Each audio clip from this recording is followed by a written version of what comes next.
We're talking about SummerSlam. And obviously, it's that time of the week, a few days before SummerSlam, and people are going to drop predictions left and right and left and right. I'm not going to do that. Instead, I'm going to do something I did similarly back at WrestleMania, which is which match I'm more excited for. We can talk about how the match got built up, whether it was okay of a build up, worth it.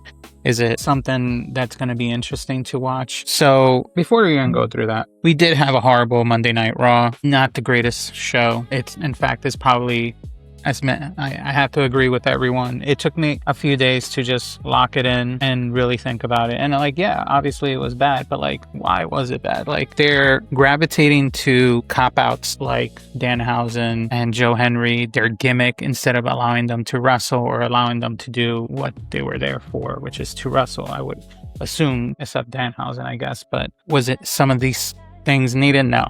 Then they botched the microphone scene with Brock Lesnar and Paul Heyman at the beginning of the show. Apparently it was a botch. And then it was just a weird signing. Why do we need the cage there? Is it needed? It was just a lot of hit or misses. The final talk between Roman and Seth, while it was decent, was it enough for a go-home show? Maybe that would have been good a week or two ago as part of the continuing build-up for that match. I know that match has history behind it, but the fact that they're relying on just that history and thinking that's good enough, and how can we, instead of saying, we have this history, how can we take it to the next plateau? It's not being done. And unfortunately, it's been a fail. It's been a fail with Roman Reigns as champion for the first time. I feel like although Roman's holding a belt, it doesn't feel worthy. Him not holding it's worthy, but what they've done with him as a champ hasn't been great. And it's unfortunate for him because he has great mic skills and all that, but they didn't allow them to cook. They weren't cooking. You would expect these two, who are the greatest mic talks ever, to cook, but they didn't. And unfortunately, it's not the greatest buildup for them, and what feels to be probably their final bout between each other. So it is what it is at this point. SummerSlam is not this year that exciting of a buildup. There's some matches I'm interested in seeing. Am I super excited? Oh no, I got to drop everything? Not really. It really doesn't feel like it, and it is what it is. If it's not catering for me, fine. If it's catering for someone else, great. But guess what? If it keeps going like this, it's going to be me, it's going to be others probably going to limit their watching. It hasn't been a great summer for WWE, in my opinion. We lost the plot once Sami Zayn won the belt and then lost it within 9 days or whatever amount of days. And yeah, I don't know what else to say. And I get it. Maybe Sami Zayn wasn't high caliber enough, according to WWE, to do a main event on one of the nights of SummerSlam. But then why give him the belt now? Why? Because of the Saudi crowd? The Saudi crowd could have waited till next year or maybe WrestleMania, but it just feels off. It feels off. And I think they just rely on simple stories and not hook hard enough. We got where we are. We got a Raw that felt not like a go-home show. Maybe, I'm recording this on Thursday, so maybe on Friday Night SmackDown, maybe it'll feel more like a go-home show. I highly doubt it, to be honest. But Monday Night Raw, your top show of the week or your promotion, it should have felt like everything was on the line, everything was high hit engines and go to make me want, holy crap, this just happened on Raw. What's going to happen on Saturday or Sunday, wherever these matches are that you get excited about? I do not feel that. I do not feel that at all. I don't know. It's oh my God, I got to sit down and wait. Even with the Oba Femi and the Lesnar match, it was great at the beginning, but it keeps dying down. But anyway, that's my rant. It's going to be a rant type of thing. I'm going loose and goose with this video. And if you guys enjoy it, great. Hit the like and subscribe. Let me know what your thoughts. Let me know if you hate my thoughts. I don't care. It's up to you guys. We're here to express our thoughts, and you guys can share your thoughts. But I'm just highly disappointed. One of the biggest blockbusters of their years, throughout their year, it's WrestleMania and this. For the most part, they're two big shows. And obviously Royal Rumble is right behind it. But this is important because of the fact that it became the second major PLE that became a 2-night. And maybe it was too soon to make it a 2-night because they can't figure out how to fill up the card and write enough storytelling to make me want to watch both nights. I'm going to be touching grass on Saturday. Do I get home on time to watch the night one on time? Maybe, maybe not. And you guys can scrutinize me all you want, but I don't think I feel excited to watch it. In all opinion, I'm going to watch it, but am I going to push everything around me to make my time to watch it on time. No. If I get there, I get there.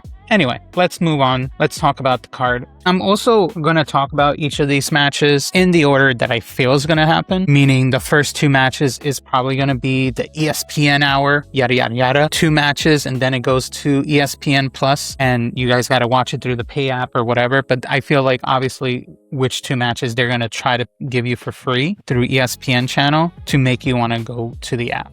So I feel obviously with the way they've done in the past, maybe most likely this will be first. It's either that or Cody and Punk is going to be in the free show, and they'll be the last ones.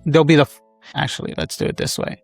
It'll be the second to first show, one of these 2. If this is truly Brock Lesnar's last SummerSlam or even last PLE, this is going to close the show.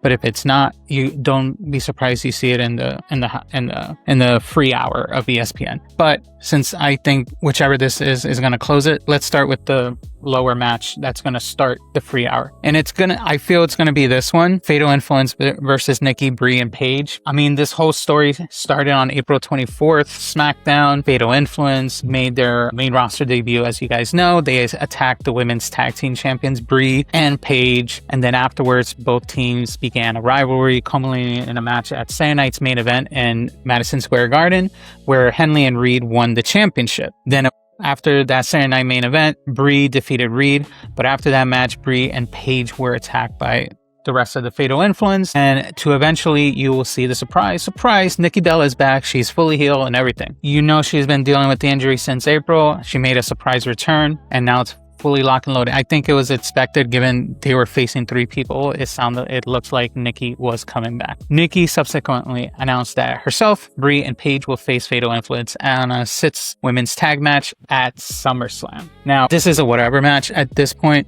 I mean, it's a great exposure for Fatal Influence to get their time in, and what a great time to work with 2 Hall of Famers, right? In the women's division, Brie and Nikki Bella. I'm sure they feel honored doing it.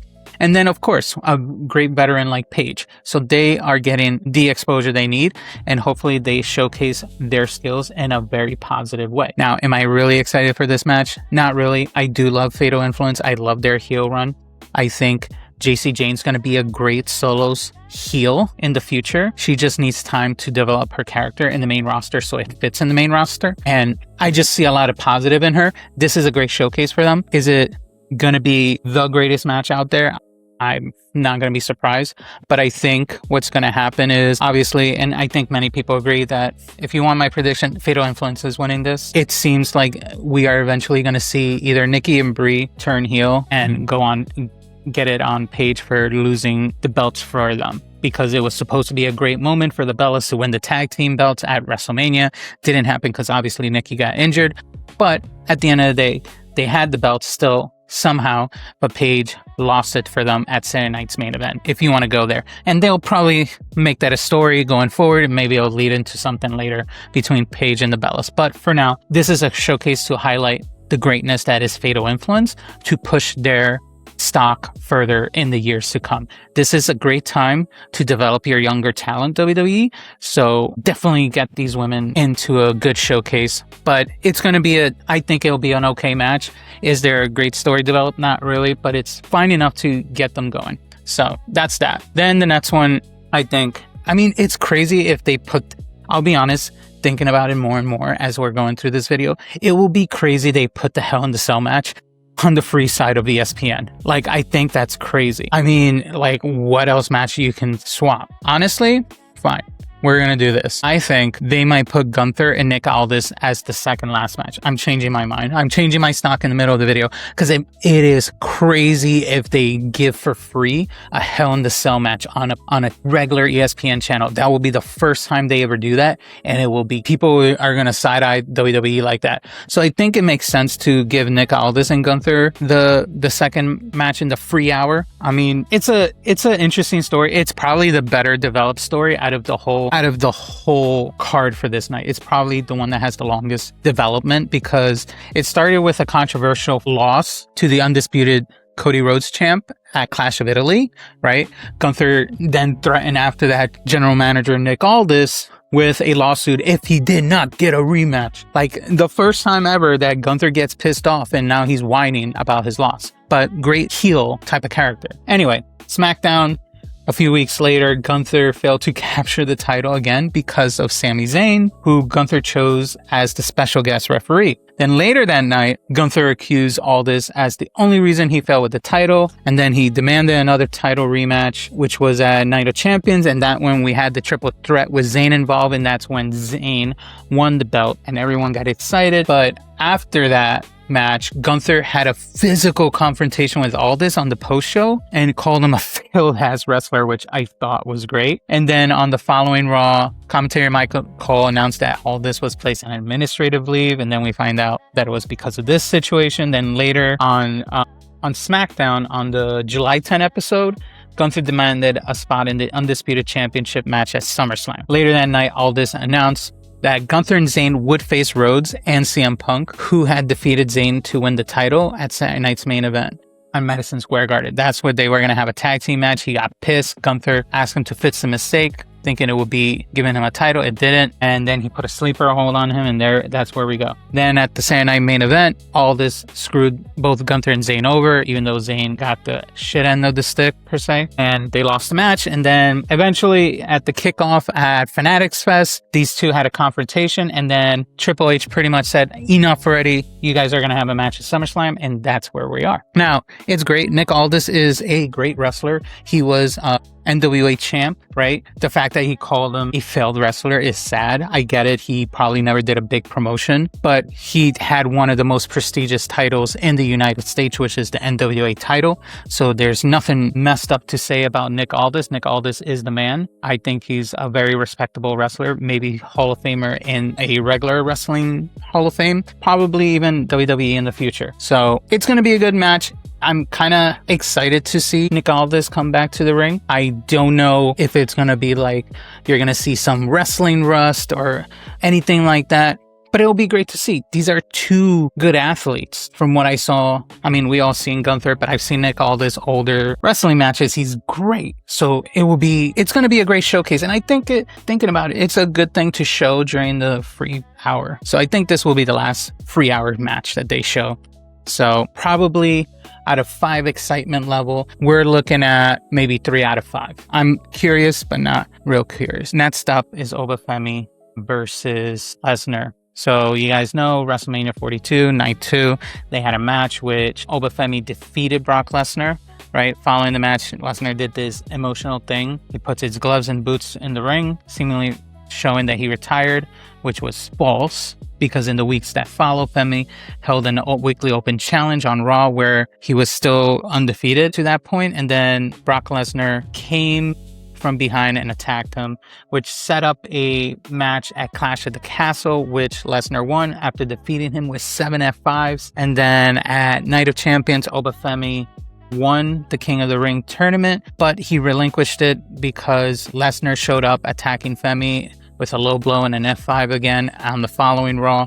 And right immediately, he challenged Lesnar to a match. And Lesnar said, we were doing it Hell in a Cell, whatever. And he relinquished his King of the Ring title opportunity at SummerSlam. So we're not getting that match. It's a Hell in the Cell. Brock Lesnar has done matches in Hell in the Cell. I don't know what to expect. 2 beasts in a cell cage. I'll give it a 4 out of 5 excitement. I mean, just because it's 2 beasts going crazy, it'll be a decent match. Will it be the greatest ever of all time? No. And is it the greatest buildup? I think I just want it to be over for Oba Femi to move on.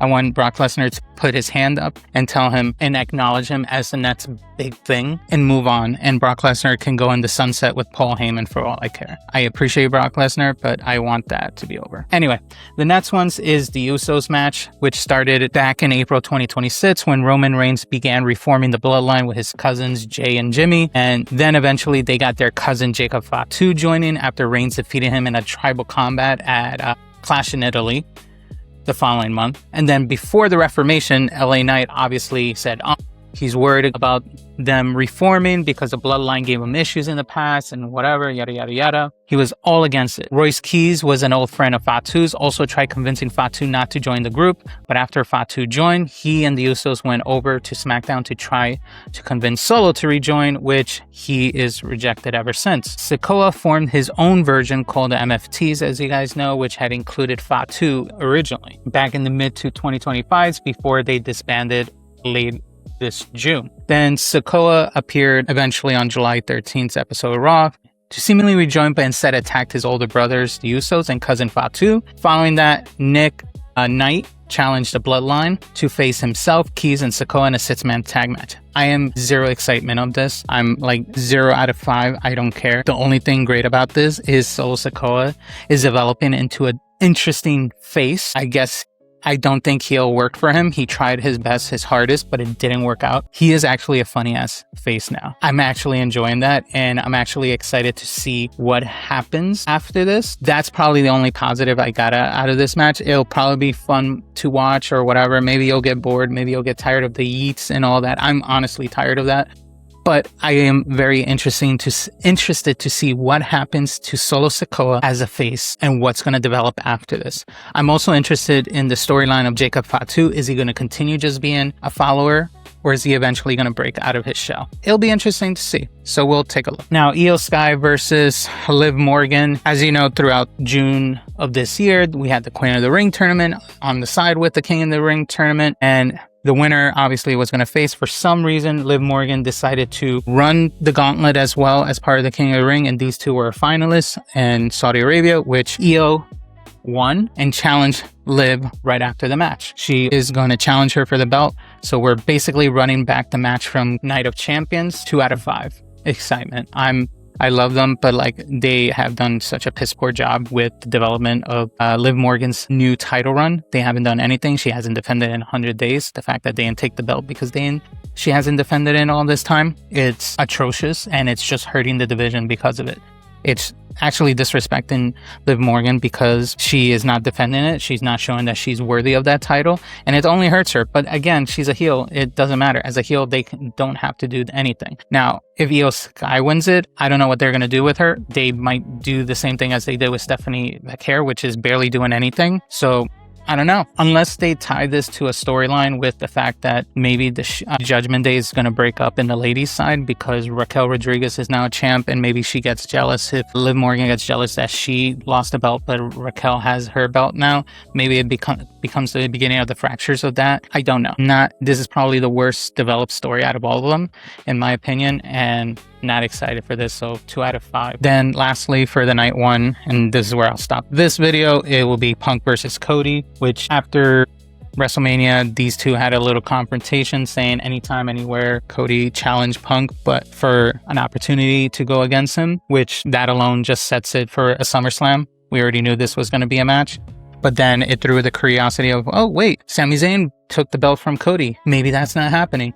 Which ended up not being true because I guess they did a interesting twist. Instead of Cody eventually getting the title back from Sami Zayn, instead he got attacked, which helped feud the story between Nick Aldis and Gunther because Gunther attacked Cody. And then instead, Sami Zayn challenged CM Punk, which is great, fine, whatever, indifferent. He's basically become what, as many people say, he's become the person he was complaining about during his original pipe bomb, but I guess that's what happens when you get older. You realize you got to be part of the system. I honestly don't know at this point, and I'm indifferent. I mean, I'm mid for this match. These two are great performers, but I don't feel like there's any high stakes in here besides buddy fighting, and then the buddy slapped him with a belt at Saturday Night Main Event, and now he's pissed because you slapped my face with the belt by mistake or not by mistake. It's whatever. Obviously, CM Punk might have done it on purpose to get him riled up, and maybe the only thing that will be worth out of this if someone turns heel, and the fact that they might if they go with CM Punk as heel, it's going to be unfortunate because I feel it's kind of a now or never.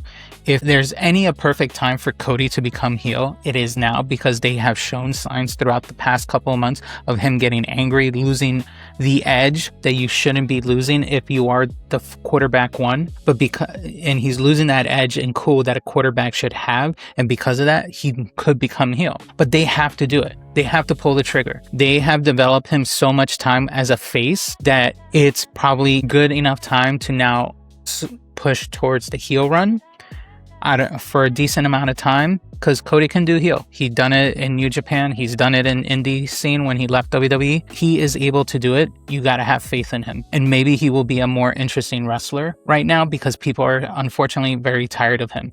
Maybe the kids are not tired of him, but people are tired of him. So I hope this match I think the match will be decent, but it will be greater if they end the show with him turning heel. So that is my thing. I am I think I said 3 out of 5. I'm right in the middle of this, but we will see how this is.